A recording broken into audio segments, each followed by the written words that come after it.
Here's a perfect example of what I did. Some people asked you like, hey, how do you prevent your birds from not getting like breeding to a different breed, like two different breeds mating with each other? I'll break my pairs up, and whenever I'm ready to pair birds, I'll put them in a small 2 by 2 wire cage, or I have a one inside my shed. I have a big, it's like a 4 by 4 cage. It's an individual breeding cage, and I put the pairs together and get them paired up. And once I have a feeling they're paired up, I'll release them to the main loft. And like right now, you can see the doors are locked. And this is what happens every night. Somebody even asked me about that yesterday. Like, this is my loft at night. The doors are all closed, and you can see nobody's in the fly pen now. I'll open the doors on the other loft, but this is my one of the lofts that I did the video yesterday. There's no birds in here, except that 2 birds that I just threw in there because they were in a different cage to get mated up. So this is what my loft looks at night when I close it, and in the morning I open the doors. So when I'm ready to release the newly made pairs, I put them in here, give them like a half an hour so that they kind of like relax in here and mate up.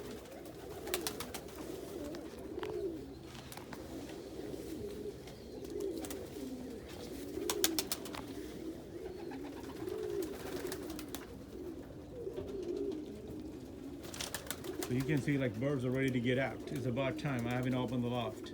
They want to come in the fly pen. So here's one really good importance of having a fly pen. Imagine if I didn't have a loft. I'm sorry, if I didn't have a fly pen, that's basically my loft over there. I added, I would say almost 8 foot more so that in the morning they can come and relax. And here's Melina. Melina, come here. Look how much she's shedding. She's shedding like a cotton candy. Look, she's shedding so bad. Hey, Melina. Look, you can see like she has a patch missing. So that's a husky life. She's getting a new coat. She's checking everything out. Melina, come here. Come here, Mel. Come here. Melina, come here. Huh? Come here. What you doing? Huh? She's not interested. She want to go do her own thing, which is okay. Wanna come here? Come on. Come on. Wanna come here? Okay, she wanna play. Come on, get in. Get inside. Get in, get in, get in, get in. Get in, there you go. What do you think? Do you see anything over here? So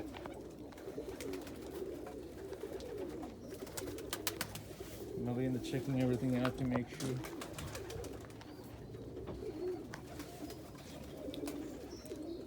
She's shedding pretty bad. That's another thing inside my house because she does stay inside my house. Okay, she is. No, I'm done with that. Okay, that's fine. But anyway, they're made it up. Let them relax in here for a few minutes, and not a few minutes. I would say like a half an hour.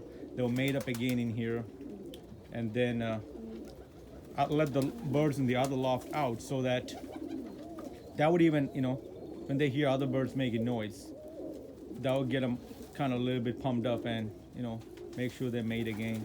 So this is my other fly pens, but let's open this door. Somebody even asked like what does it look like when birds get out. So here's me opening the cage.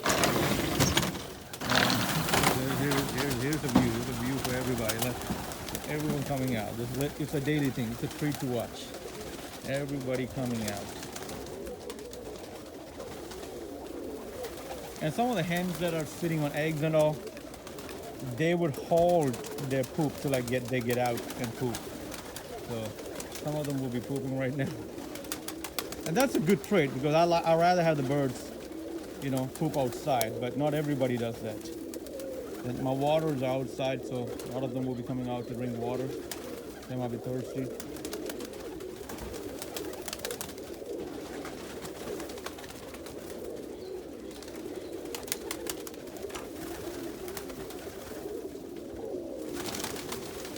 So this is basically the daily routine with every loft.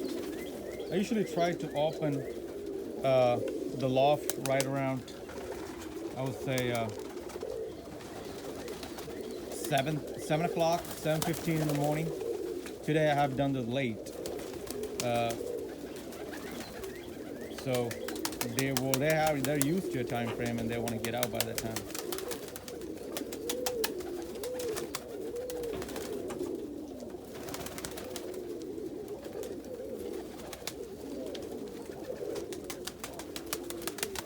So that's a beautiful thing about excuse me, about rollers. They clap their wings and fly. It's a beautiful thing. And the cows do that too.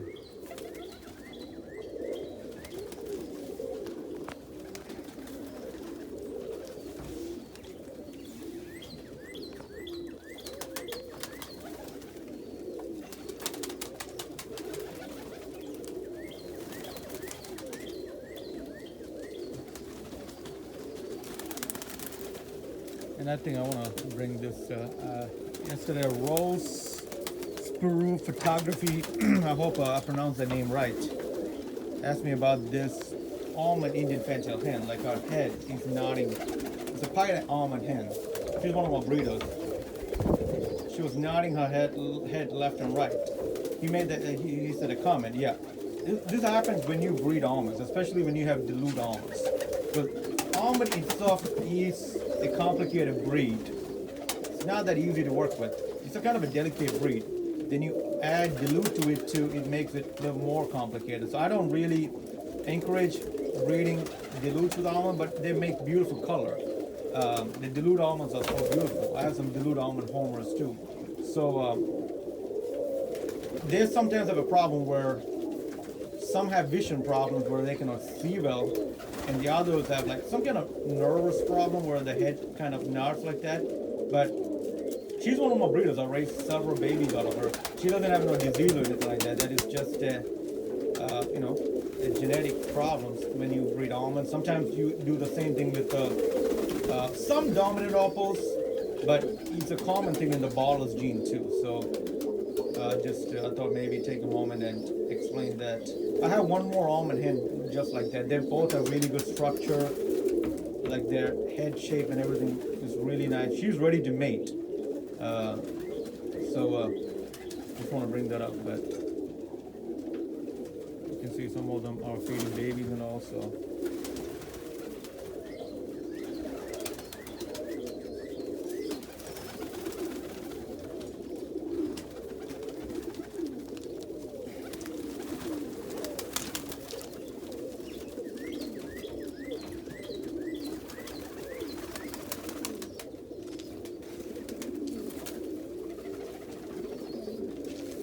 There's a morning view of how the birds do every morning.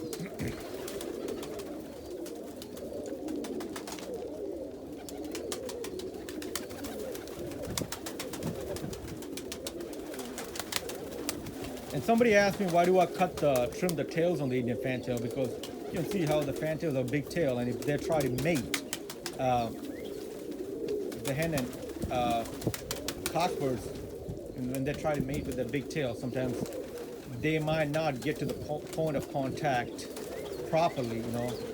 They might not be able to mate properly. Like they need to connect to make sure the eggs are fertile. So, but if you trim the tails like that, they can mate so easily, and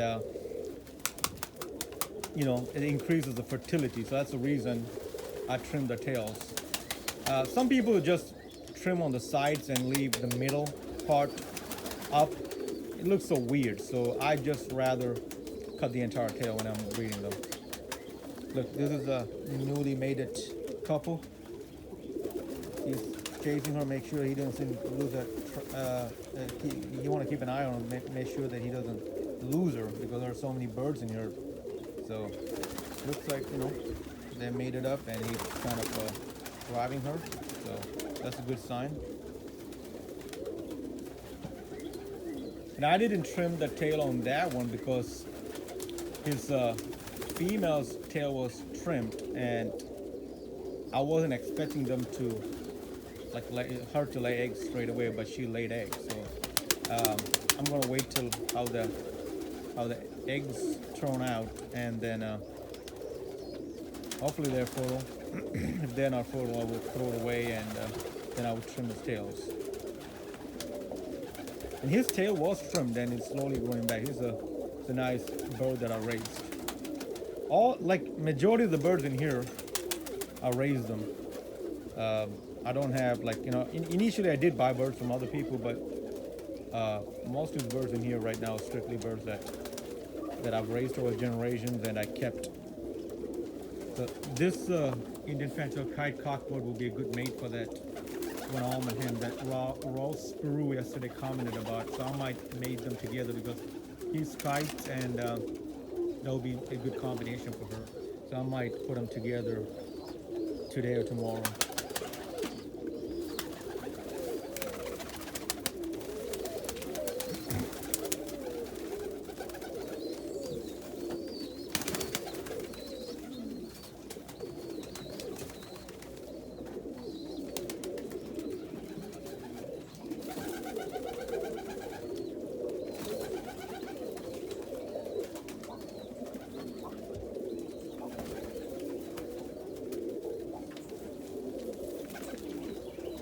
You can see I have a lot of almonds. That's one of my favorite colors. Almonds and Indian fantails, almonds and rollers, almonds and homers.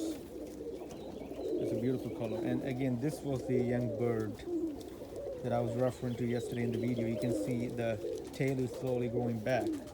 I trimmed the tails and the flights, and the tail is coming back slowly. So.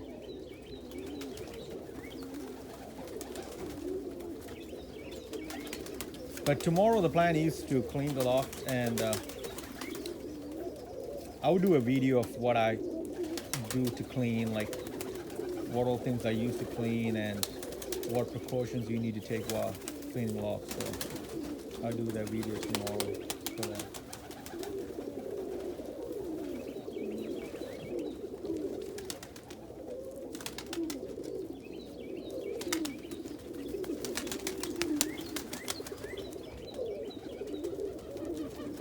Whenever there's a new hen in the loft, every cockbird will try her just to see whether she's available. It's a typical thing. Looks like our man over here, he got a control over her, like he's following her. That's another beautiful thing to watch. Like that's a different cockbird too. He's trying.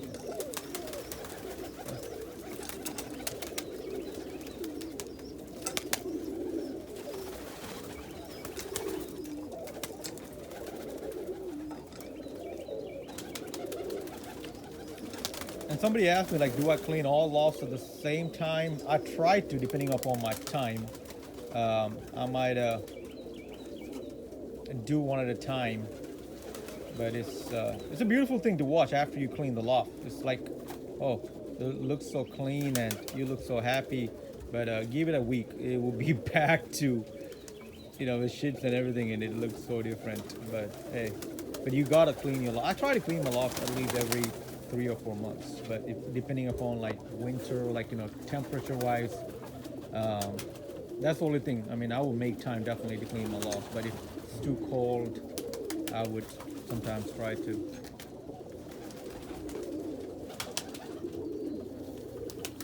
Fall back on the cleaning.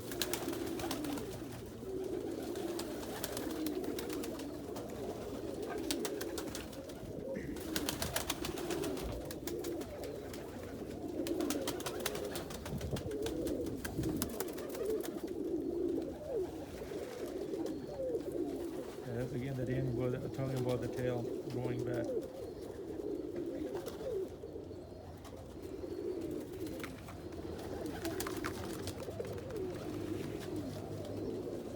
There's a young late hatch Hannah powder cockbird over there. He's going to be a really nice bird. He's from last year late hatch. But you can also see, like, I trimmed his tails too, because sometimes the tails get dirty. I don't like that, and his tail will be going back soon. But I got a nice red hen that I'm gonna put him on, and he carries yellow, and you can see he's almost spangled. The hen is also, they're like they're related but not nestmate. They have the same dad and mom, but they're from different clutch. But I'll be mating him to her, and she carries the spangle gene too. So I might raise some red spangles. He carries the dilute 2 yellow spangles. That will be my last pair of Hannah powders that I have. I used to, if you go back to my few years ago on my videos, I had Hannah powders in every color you name it. Barless, opals, blue bars, reds, yellows, spangles, black spangles. Black spangle is a very rare color, and I had some nice black spangles. I didn't had no blue spangles. That is one color I never had, but some people call it pencil too. But I had red pencils, yellow pencils, black pencils, but I never had any blues. I was planning on doing blues, and also I was trying to put Isabel because I was using my Isabel Saxons to put the Isabel gene into them too. But I got too many breeds, and I don't have that much room, so I decided to, you know, get rid of them. But I had two. One was a baby, and I had a yeah, I had one bird was a baby, and he happened to be a cockbird. So I went and bought a hen and mated them together with a yellow hen. And I raised several out of them, and I again I thought about getting out of the breed completely. Sold majority of them, but I had an extra hen and a baby, and luckily I knew the baby most likely would be a cockbird, and so I still have one pair left. I'm going to breed out of them this year, maybe just keep reds and yellows. And the two I have, they have really good structure, real good size. So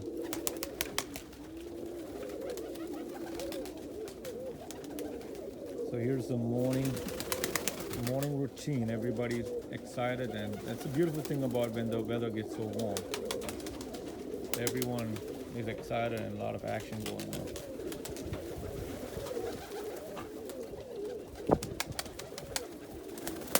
You see a roller. I hope you all captured that he took a flip inside the loft. It's one of my bottlers, James Stoner Bloodline rollers. This is a slight flip that he took inside the loft. I don't know if my video captured it or not. But hey, if it captured it, that's a good highlight for the day. That's another thing I hate about birds. Like you put water over there, they would try to sit on the top of that and crap on it. I hate that. So I use these guys so that, you know, it's so pointed at the top, they couldn't really sit on it. They would slip off. But you cannot put much water in it.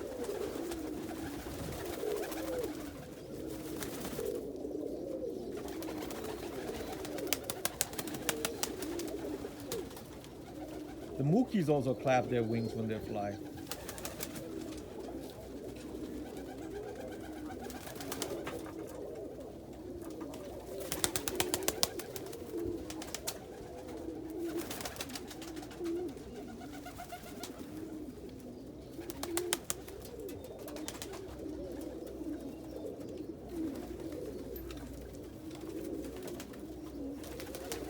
I guess that's enough for today. I can keep on videotaping forever because it's fun to watch them, but got things to do, so I think that'll be good for today.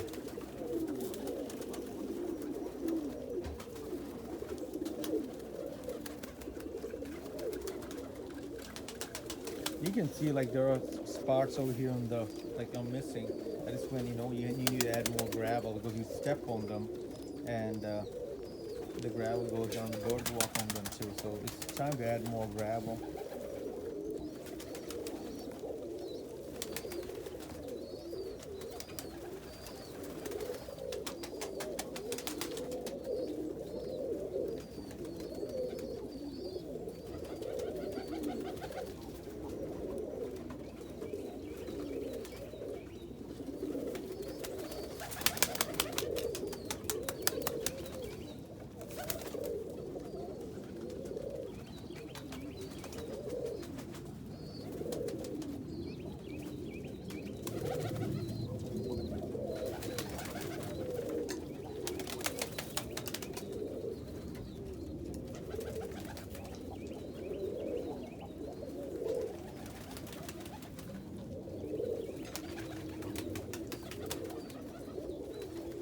Well, that's it. You all have a good one.